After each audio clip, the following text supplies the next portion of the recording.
మన ప్రభువును రక్షకుడైన యేసుక్రీస్తు సర్వశక్తిగల నామం పేరట మరి ఈ వాక్యాన్ని వీక్షిస్తున్న మీకందరికీ మన ప్రభువును రక్షకుడైన యేసుక్రీస్తు నామంలో మరొకసారి ప్రత్యేక వందనాలు తెలియజేస్తున్నాం.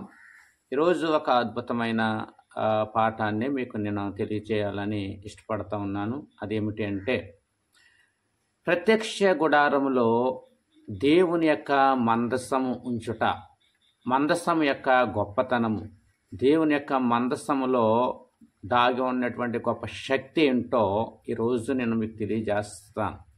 దేవుని మందసము 3 స్థలాల్లో మరి పెట్టబడి ఉన్నదని అనే విషయాన్ని మీకు ఈరోజు నేను తెలియజేస్తాను. పరిశుద్ధ లేఖన భాగంలో మరి మందసము అనగా ఏమిటో ఒకసారి మనం చూద్దాం.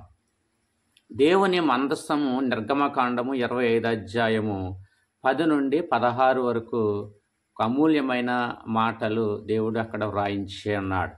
అయితే మందసం అనగా దేవుడు మనతో ఉన్నాడు అని అర్థం.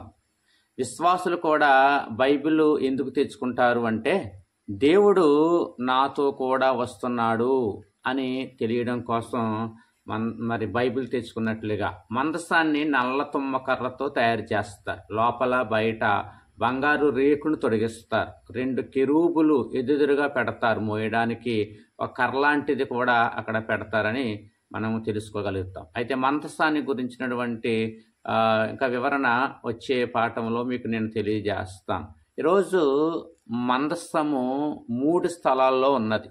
మనము ఆశీర్వదించబడాలి అంటే దేవుని మందసం మన మధ్యన ఉండాలి, మనలో ఉండాలన్నమాట. అయితే దేవుని మందసము 3 స్థలాల్లో ఉంచబడి ఉన్నది. ఆ 3 స్థలాల్లో ఉంచబడినటువంటి ఆ మందసము ద్వారా ఆ ప్రజలు ఆశీర్వదించబడ్డారా? ఆ ప్రజలు ఏమైనా దీవించబడ్డారా?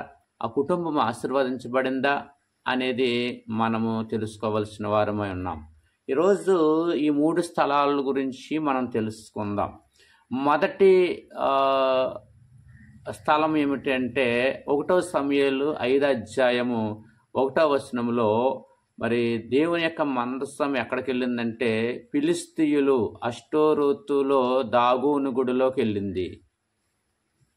అక్కడ ఏలి యొక్క దగ్గర ఉన్నటువంటి ఆ యొక్క షీలోహు మందిరములో నుండి మరి అక్కడి నుండి ఎక్కడికి వెళ్ళిందంటే దాగోను గుడిలోకి వెళ్ళిపోయిందండి. ఫిలిస్తీయులు మరి ఆ మందసాన్ని మరి పట్టుకెళ్ళిపోయిన తర్వాత వాళ్ళు ఎక్కడికి వెళ్ళారంటే ఆ మందసాన్ని మరి దాగోను గుడిలో ఒక విగ్రహం ప్రక్కన ఆ యొక్క మందసాన్ని పెట్టినట్లుగా మనము 1 సమూయేలు 5 అధ్యాయం 1 నుండి చదివితే మనకు అర్థమవుతుంది.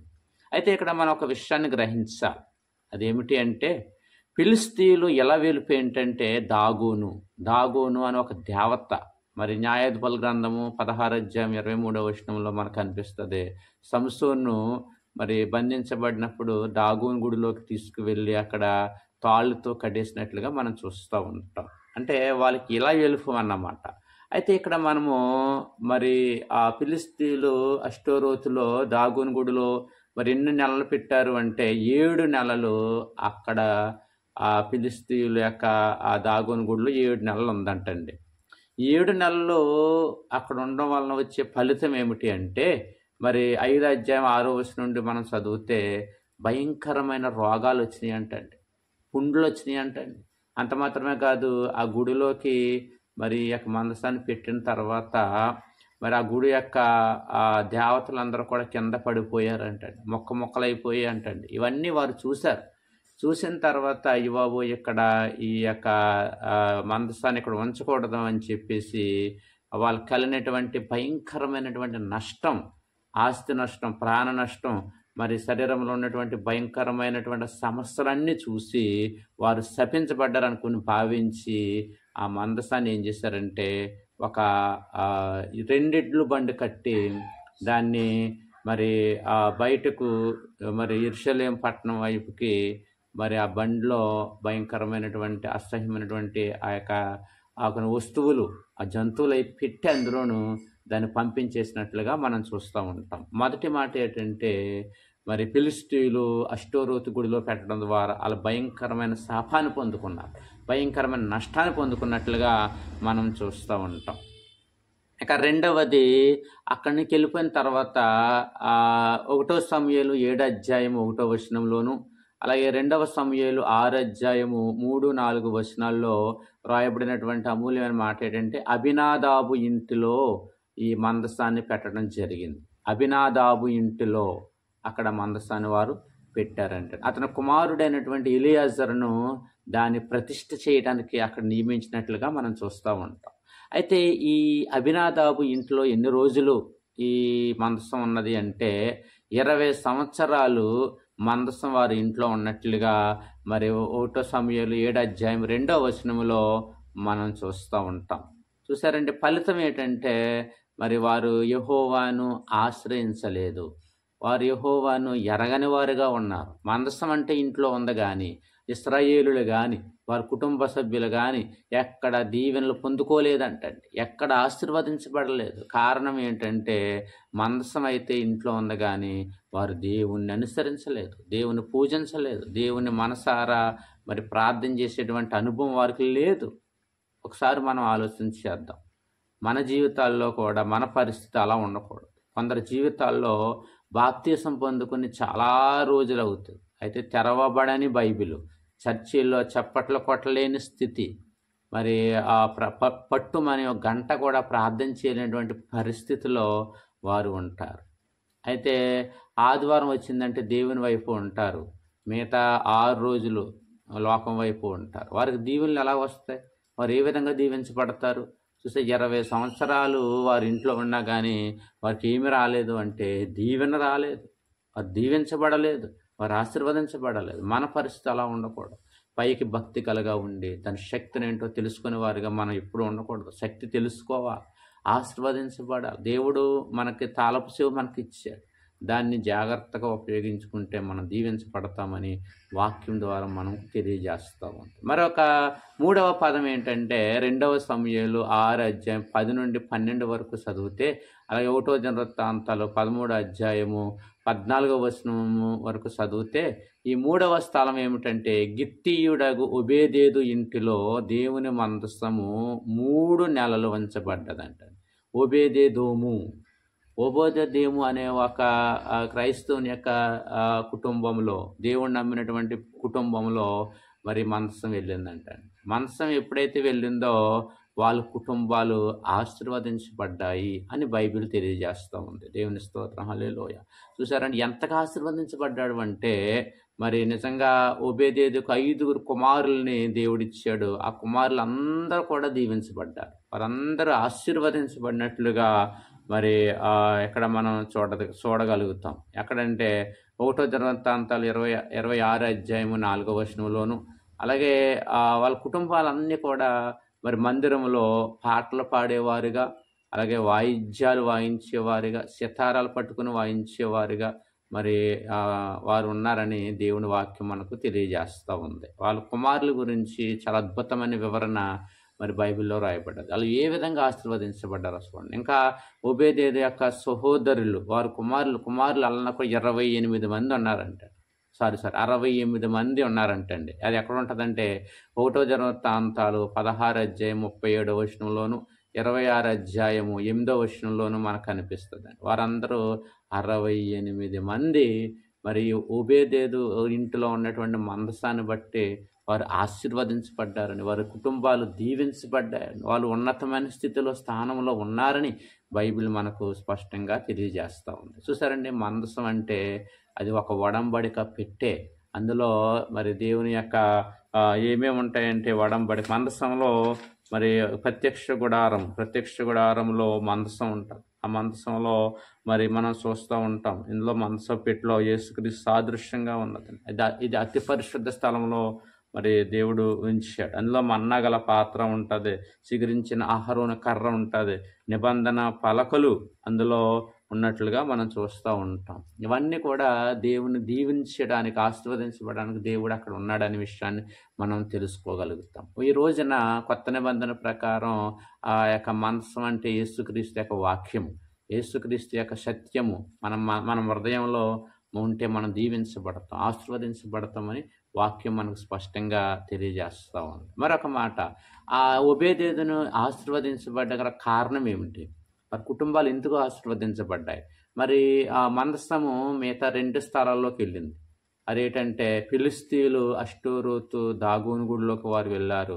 అక్కడ ఈ కలిగిన నష్టం ఏంటో మనం చూస్తాం. అలాగే అబినాదాబు ఇంటిలోకి మందసం వెళ్ళింది. అక్కడ దీవించబడలేదు. వారెవరు కూడా ఆశీర్వదించబడలేదు. మరి ఈ ఒబేదేదు ఇంటిలో గిత్తీయుడగు ఒబేదేదు ఇంటిలో దేవుని మందసం 3 నెలలు ఉంటుండగానే వాళ్ళు ఎంతగానో దీవించబడ్డారు. ఎంతగానో ఆశీర్వదించబడ్డారు. దీనికి కారణం ఏమిటి? మనం ఈరోజు కొన్ని విషయాలు మనం నేర్చుకుందాం. ఒకటి, దేవునిని సేవించి దేవునికి సేవ చేశారు వారు. దేవుణ్ణి సేవించారు, దేవునికి సేవ చేశారు. యెహోషువ గ్రంథము 24 అధ్యాయం 15వ వచనంలో యెహోషువ చెప్తున్నాడు, మీరు ఎవరిని సేవిస్తారో సేవించండి, నేనను నా ఇంటి వారును యెహోవానే సేవించేద్దాం అన్నాడు. దేవుని స్తోత్రం, హల్లెలూయా. అది మనము మన హృదయాల్లో ఈ లోకంలో మనం ఉంటుండగా అనేక మంది దేవతలు అనబడిన వారు, దేవుళ్ళు అనబడిన వారు, ప్రభువులు అనబడిన వారు ఎంతోమంది ప్రపంచంలో ఉండవచ్చు. అయితే మనకి ఒకే తీర్మానం కలిగి ఉండాలి. మనం ప్రజలు ఎవరు ఆరాధిస్తారో మనకు అనవసరం, కానీ మనం మాత్రం మనం నమ్ముకున్న దేవుణ్ణి మాత్రమే మనం ఆరాధించాలి. మరణం వరకు నమ్మకం కలిగి ఉన్నప్పుడు ఆ దీవెనల ఆశీర్వాదాలు మనకు వస్తాయి. అలాగే ఆ లేవీయులు దేవునికి సేవ చేశారన్నట్లుగా 1 దినవృత్తాంతాలు 23 అధ్యాయం 24వ వచనంలో వారు మరి దేవునికి సేవ చేశారు, దేవునికి మరి పని చేసినట్లుగా మనం చూస్తాం. అపోస్తులు కూడా ఎందుకు దీవించబడ్డారు అంటే, వారు దేవుని సేవ చేస్తున్నటువంటి అపోస్తులకు వారు సహకరిస్తూ, అక్కడున్న ప్రజలు దేవుని సేవ చేస్తున్న వారు కొంతమంది సహకరిస్తూ దేవుని రాజ్య విస్తరణ కోసం వారు ఎంతో పాటుపడ్డారంట. మరి ఈ రోజున మన సేవకులు మన దగ్గరకు వస్తూ ఉంటారు. మరి ఆ సేవకుని మార్గాన్ని మనం ఎన్నుకోవాలి. వాళ్ళు ప్రకటించే బోధలు మనం వినాలి, దానికి అనుగుణంగా మనం జీవించాలి. అంతేగాని మనకెందుకులే అనుకుంటే మన దీవెనలు మనకు రావు. సేవకుడైనా ఒక సువార్థికుడైనా వారు ఏం చేస్తున్నారు అంటే, ప్రభు రాజ్య విస్తరణ కొరకు వారు ప్రయాసపడుతూ ఉన్నారు. అది మనం ప్రయాసపడాలని ప్రభు లేఖనం మనకు తెలియజేస్తూ ఉంది. అలాగే రెండవ పాయింట్ ఏంటంటే, ఆతిథ్యం ఇచ్చేవారు కుటుంబాలు ఆశీర్వదించబడతాయి. ఆతిథ్యం ఇచ్చేవారు కుటుంబాలు ఏమవుతాయేమో ఆశీర్వదించబడతాయి. ఎవరు ఇస్తున్నారు ఆతిథ్యం అంటే, మరి అబ్రహాం మనం చూసుకున్నట్లయితే మరి 3 దేవదూతలు వారి ఇంటికి వచ్చినట్లుగా మనం చూస్తూ ఉంటాం. వారికి మంచి ఆతిథ్యం ఇచ్చాడు, వారు దీవించబడినట్లుగా మనం చూస్తాం. ఆతిథ్యం అంటే చాలామంది అనుకుంటారంటే భోజనం పెట్టడమే ఆతిథ్యమా అనుకుంటారు. కాదు. ఆతిథ్యం అంటే పలకరించడం, గౌరవించడం, ప్రేమను పంచడం, మరి మేలు చేసే లక్షణాలు మనం కలిగి ఉండటం, ఇవన్నీ కూడా ఆతిథ్యంలోకి వస్తాయని వాక్యం మనకు స్పష్టంగా తెలియజేస్తాం. చూడండి, ఆతిథ్యం ఇవ్వాలంటే కన్నులు బాగుండాలి, మన కళ్ళు బాగుండాలి. కళ్ళు ఒకటే బాగుంటే సరిపోదు, చేతులు బాగుండాలి. చేతులు ఒకటే బాగుంటే కుదరదు, హృదయం బాగుండాలి. ఇచ్చే హృదయం ఉండాలి, స్పందించే హృదయం ఉండాలి, ఇచ్చే చేతులు ఉండాలి. అలాగే మరి దేవుని యొక్క వాక్యాన్ని మనం పాటించేటువంటి ఆ బాటలో మనం ఉంటే మరి మనం దీవించబడతాం. ఆతిథ్యం ఇవ్వాలి. ఫర్ ఎగ్జాంపుల్, మన చర్చికి ఎవరైనా వచ్చారనుకోండి, వాళ్ళకెందుకులా మనకెందుకు అనుకోకూడదు. వచ్చిన వాళ్ళు ఎవరైనా సరే కూర్చోండి అని చెప్పి, ఒక మీ ఇంటికి ఎవరైనా వచ్చారనుకోండి, కూర్చోండి అని చెప్పి వారికి గౌరవించి మంచి మాటలు, విలువైన సాక్ష్యాన్ని పంచడం కూడా ఆతిథ్యం ఇవ్వడంలోకి లెక్క వస్తుందన్నమాట. కాబట్టి మనం దీవించబడాలి అంటే ఆతిథ్యం ఇచ్చేవారి కుటుంబాలు కూడా మనం ఉండాలి. మూడవది, కుటుంబ బలిపీఠం కట్టుకోవాలి. మూడవది ఏంటంటే కుటుంబ బలిపీఠం అంటే ఏంటంటే నేర్చుకునే స్థలం, నేర్పించే స్థలం కలిగి ఉండాలి. కలిసి ప్రార్థించే కుటుంబాలు, వాక్యాన్ని చదివి చర్చించుకునే అలవాటు చేసుకునే వాతావరణం ఉండాలి. అలాగే దేవుని ఎడల భయము, భక్తి కలిగి మరి ఇతరులను ప్రోత్సహించినట్లుగా మన కుటుంబాలు ఉండాలి. బలిపీఠం అంటే ప్రతిరోజు మనము 6-7 అయినప్పటికీ కుటుంబం అందరూ కలిసి దేవుని ప్రార్థన చేయాలి. భోజనం చేసే ముందు మనందరూ కలిసి కుటుంబ ప్రార్థన చేసుకోవాలి. కుటుంబ ప్రార్థన చేసుకున్న తర్వాత భోజనం చేయాలి. అలాగే ఉదయాన్నే లేచి కుటుంబం అందరూ కలిసి, మరి ప్రభువా రాత్రి అంతా మాకు మరి సుఖమైన నిద్ర ఇచ్చావు, ఈ రోజంతా కూడా కనికరించి కాపాడు, మా ప్రయాణాల్లో మా పనుల్లో మీరు తోడుగా ఉండండి ప్రభువా అని మనం ప్రార్థించేటువంటి ఆ బలిపీఠాన్ని మనం కట్టుకుంటే ఒబేదేదును ఆశీర్వదించినట్లుగా దేవుడు మనల్ని ఆశీర్వదించి నడిపిస్తాడని తెలియజేస్తూ ఈ నా మాటలు ముగిస్తున్నాను. దేవుడు మనం దీవించును గాక. ఆమేన్.